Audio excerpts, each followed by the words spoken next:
ay nag-range lang siya ng yung pinakamaliit yung parang wallet size niya is parang wala pa, less than pieces. Nag-range siya ng 2,000 plus to 7,000 plus. So parang ganun yung price. I'm always on your side. 많은 말을 헤집으며 찾은 나의 위로 언제나 너의 곁에 있을게. 나의 하루를 밝혀줄래. I'm always by your side. 너의 짐을 대신해서 짊어질. Hi everyone! Welcome back to my channel. So for today's video, ito na naman po tayo. So nandito tayo ngayon sa unit. Then, i-share ko sa inyo yung mag-unboxing tayo or i-share ko sa inyo yung una kong House of Little Bunny bag. So ngayon, i-unbox natin yan. I-share ko sa inyo kung maganda pa talaga itong bag na to. So I got one House of Little Bunny bag na unang-una kong Bunny na nabili.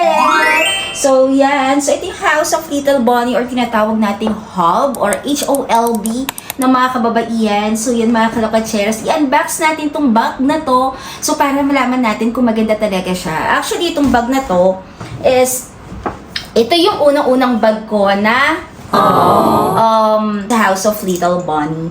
So, unbox natin siya. So, malaman natin. So, yung mga klase, yung mga House of Little Bunny. So, alam ko ngayon sa Philippines is parang nauso na yung House of Little Bunny bags. Na actually, before pa to parang nakikita ko na to, 2022 pa. Pero hindi ko lang din siya napapansin.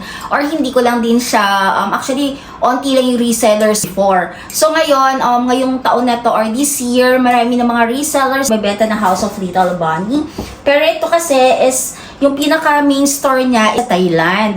So, di ba, since kakagaling lang natin ng Thailand, so, doon, malay ninyo, actually, plan namin nila na bumalik ulit ng Thailand para check out na medyo mas maraming mga gatat. Dahil gusto ko rin magkaroon ng collections ng House of Little Bunny dahil hindi naman siya ganun kamahal na bag. Actually, itong bag ng House of Little Bunny ay nag-range lang siya ng yung pinakamaliit, yung parang wallet size is parang wala pa, less than 1,000, parang 1,990, 1,000 plus lang. And then sa mga bags naman niya, depende sa sizes, range siya ng 2,000 plus to 7,000. So parang ganun yung price ng mga bags niya. And depende rin sa mga sizes yun. And sa design niya. Actually, ang House of Little bags, meron siyang dalawang klase. And then, pero same ang design. So meron tawag na PU, yung parang mga synthetic leather, and then meron din silang leather na medyo mas mahal. Yung mga nag-range ng 6,000 to 7,000 plus, na medyo mas mahal siya or 5,000 ata, na mga leather bags. So, itong binili natin is PU. So, gusto na talagang matry, dahil pag nagbabag naman ako, kasi papalit-palitin, madali rin mawa. Actually, hindi naman madaling magsawa na hindi mo na siya gagamitin. Gagamitin mo pa rin siya, syempre.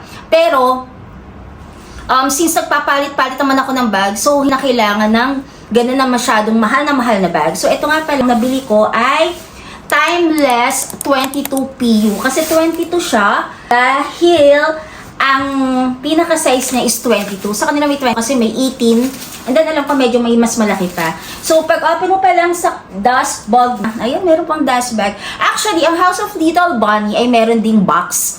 Pero wala samang box ngayon. So, ito, naka-bubble wrap pa siya, na favorite natin mga bata tayo, na pinuputok-putok pa natin yan. Actually, ako na nga eh. Then, minsan kapag tinatamad ka na, parang pinipiga mo na lang siya, di ba? Yung parang kapag nag-laundry ka ng damit. So, yan. First time kong i-unbox to and i-share ko sa inyo, mga kalakotseras. So, ayan. Oh my God. So excited. Sobrang excited din ako na dumating ito. So, eto, excited na excited ako nung binili ko itong House of Little Bunny bag. Ang tata dito sa model na to is Timeless. So, PU22 yung size niya. Ayan, kung mapapansin nyo, mga kalokatseras, meron siyang tag ng B, which is, ayan, a little bunny, color pink siya. And then, yung logo kasi na-respire nito, alanganin na infinity. So, yan. Made with heart, nakalagay dyan. And, ganito yung itsura niya. O, ayan. Ang color pala na kinuha ko ay taupe. So, yan. Kasi ganitong color.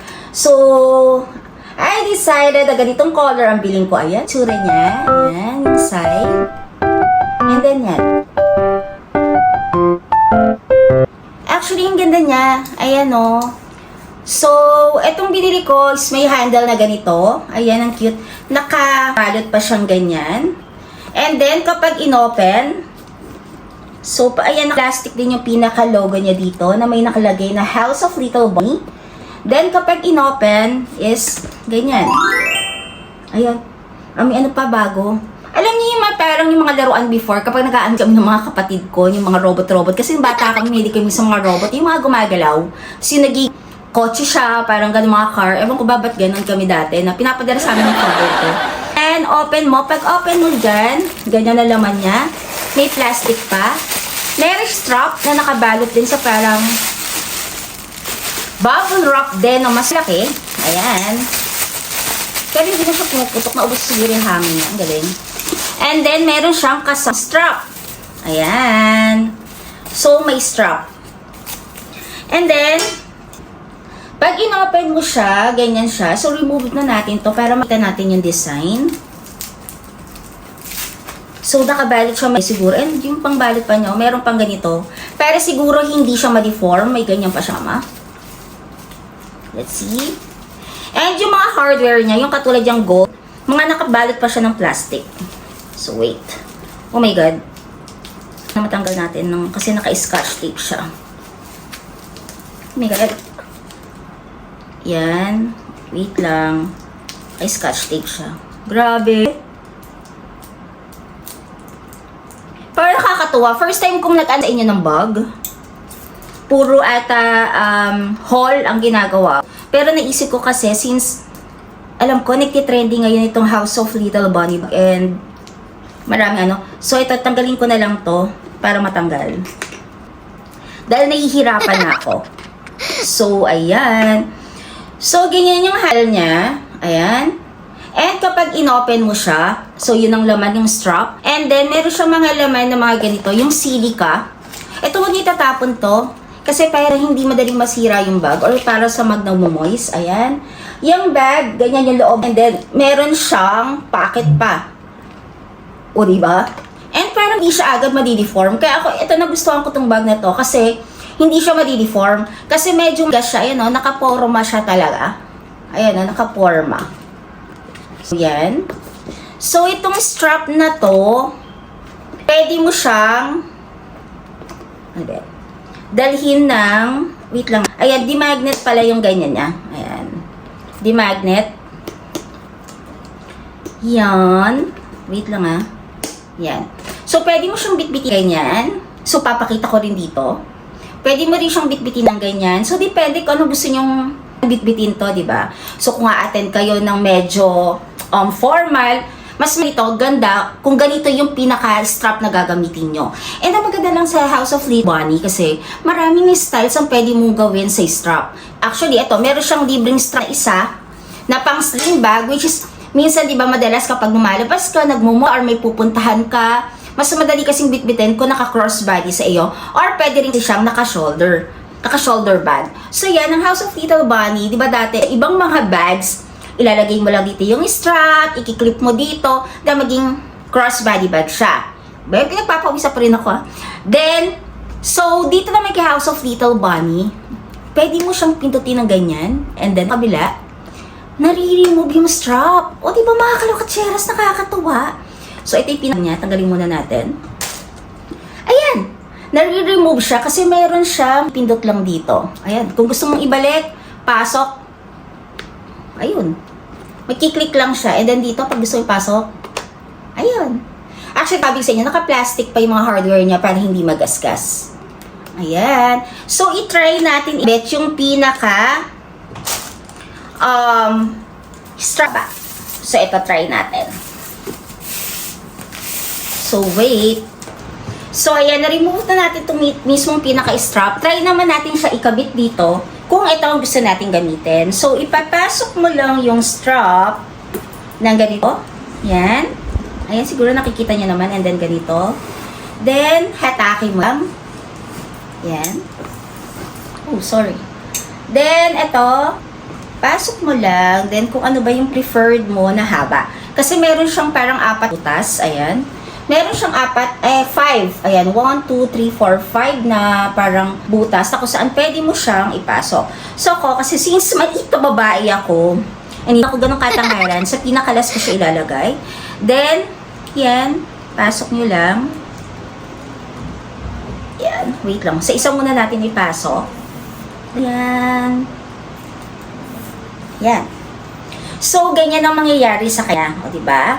So, pwede mo siyang i-cross body sa katawan mo na isusuot mo lang na ganyan. Ayan, ganyan. So, ganyan yung mangyayari sa kanya. Or, kung gusto niyo naman, is pwede naman siyang shoulder bag. Kung shoulder bag naman ang gagawin niyo, hatakin niyo lang pa ganyan. And then, pwede mo rin bitbitin ng ganyan.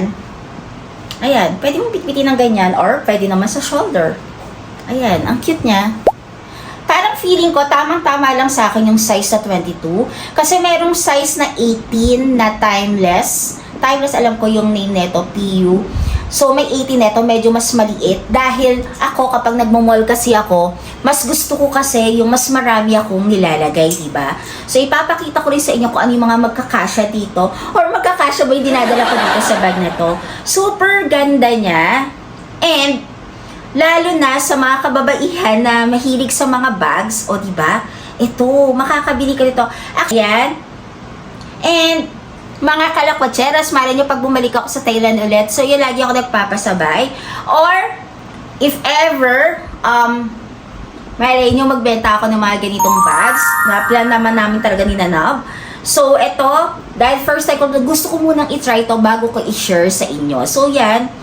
Mukhang maganda naman siya. Sobrang natuwa ako dito sa House of Little Bunny bag. O, diba?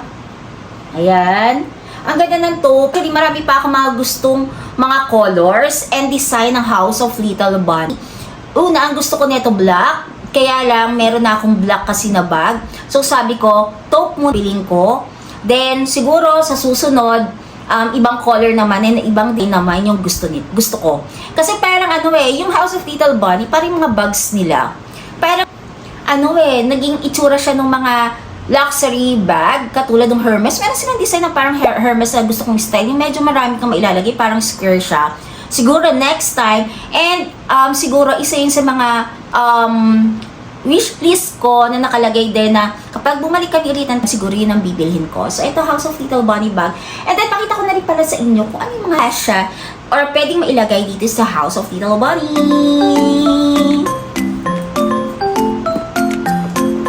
So, yan. Try naman natin ilagay yung mga lagi kong dinadala. Diba, nag-watch in may bag ako and thank you sa mga nanood. And yung mga hindi pa pala subscribe na sa YouTube channel ko, syempre Jalak Bacheras pa rin.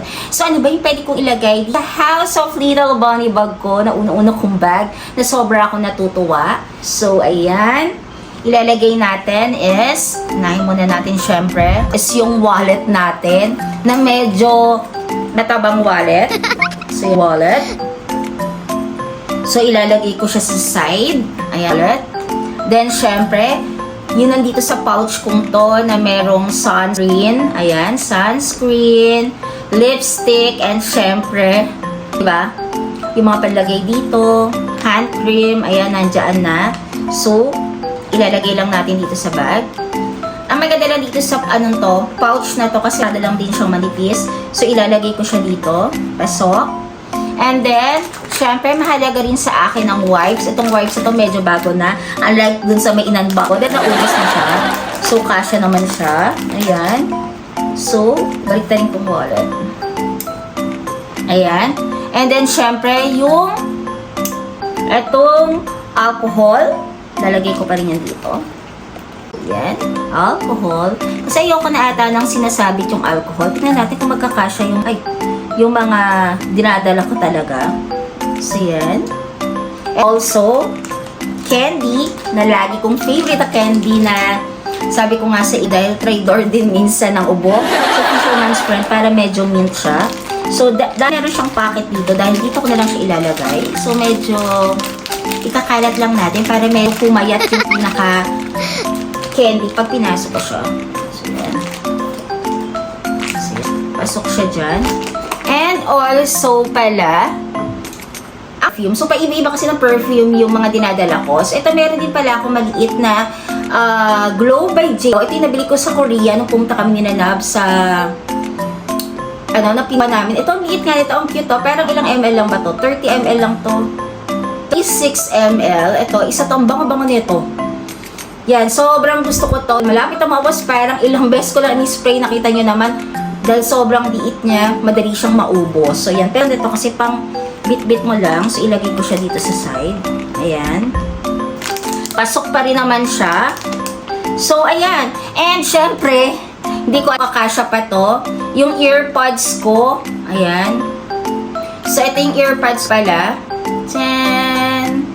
Ang cute niya. Pang matagalan din. Ayan. Itong earpods ko, hindi na ako bumili kasi ng Apple na earpods. Ang binili ko itong Jaguar na earpods. Maganda rin siya. Dahil yung earpods na isa, yun na kay Nanab. Kasi mas madalas mo siya nagmi-meeting na. So, ito yung sa akin. And also, nakalagay dito yung charger niya. Pero naka-charge na rin naman. And then, nilalagay ko lang siya dito sa pouch nung maliit na Kate Spade na yung pinaglagyan to nung earrings na Kate Spade ko. So, yan. Dito ko ilalagay. Yan. Dahil favorite ko ang color, syempre color pink. So, yan. Dito ko naman siya ilalagay dahil minsan kapag pupunta kang coffee shop or ganon, or manonood ng K-drama, for example, habang nag-aantay ka na Nanab, pag nasa mall at wala kang kasama, diba? Magko-coffee ka lang. Or kapag pupunta kami magpapacheck up kami ni Nanab, wala pa yung time, aantayin ko si Nanab. So, kailangan may dala ka earpods, diba? So, para at least hindi ka nakaka-istorbo sa iba, lalo na pag nasa coffee shop kayo, iba kasi doon na nag-work, diba? Imbis na nasa bahay sila, nagting sila doon sa coffee shop, so yun, para na lang din, diba? Sa paggalang, pag-respect sa kanila, hindi ka masyadong maingay. O, ayan. Nagkasya silang lahat. Ayan. Ito ang aking nilalaman ng aking mga bags. Ayan. So, ngayon, i-close naman natin siya. Ayan, kasya naman siya. Sabi ko naman sa inyo, kasi pag may nagkusa dala mo, parang feeling mo, ako ganun na, pag may naiwanan ka, parang feeling mo kulang ka kapag dadala ka. Sabi nga nila sa akin, dahil mo dinadala, parang ganyan. Siyempre sabi ko ganun, parang may maiwanan ka lang na isa, parang, di ba, may kulang pag sa binibitbit mo. So, ayan. Yan, sabi nga minsan ni Nanab, ang bigat naman ang dala mong bag, magbumall ka lang. So, ayan siya, kasyang-kasya siya, di ba? Ayan. Parang siya, mas pumorma siya, bumuka, yung sa kabilang side. Ayan, bumuka. And ang maganda lang kasi sa bag na to is formado siya. Ibig sabihin, naka-form talaga siya ng maayos at hindi nakalukot. So, yan. Siguro ako, mas gagamitin kong strap is yung isa. Just para ma-shoulder bag ko. Or, kunyari, kung namimili naman ako, mas madali ako makapamili, lalo na kapag nasa mall ka or kahit nasaan ka, naka-body bag ka. So, yun. Parang wala na sa akin kung masira mo yung forma mo or basta nakasabit lang siya sa katawan mo, diba? Nasa harapan mo. And syempre sa Philippines, diba? Kailangan ng bag mo is lagi kahit nasa mall ka or kahit nasaan ka, kailangan harapan mo yung bag mo. So, ayan! Super talagang natutuwa ako dahil the first time ko itong mag-unbox na mismo na binidyo ko na rin yung pag-box ko and shinare ko sa inyo. So, yan. Ito ang House of Little Bonnie. And yung color pala niya is taupe. So, yun mga kalokatseras. Kung nagustuhan itong video ko, please don't forget to like and share and subscribe pa rin sa YouTube channel ko. And paki-click yung notification bell para, di ba, maakayo kung sakaling may mga ina-upload akong video. And mga kalokatseras, sabihin ko na lang din, na baka sabihin kasi ng iba, di ba, na parang bili ka ng bag, parang ganyan. Basta capable ka na makabili naman ng bag, wala namang masama doon. Kung alam mo naman na mapapasaya ka at ayun ang magpapasaya sa'yo, then go! Ang sabi ko nga lagi, dapat capable kayo sa mga ginagawa ninyo. Or, di ba, parang capable kayo na makuha niyo yung isang bagay. Pero kung wala naman, syempre, isang muna tayo ng konti. So, yun lang mga kalutseras, i-share ko na rin sa inyo yung pag-unbox ko ng House of Little Bonnie bags. Sana nagustuhan niyo itong YouTube channel ko. See you next time. Bye!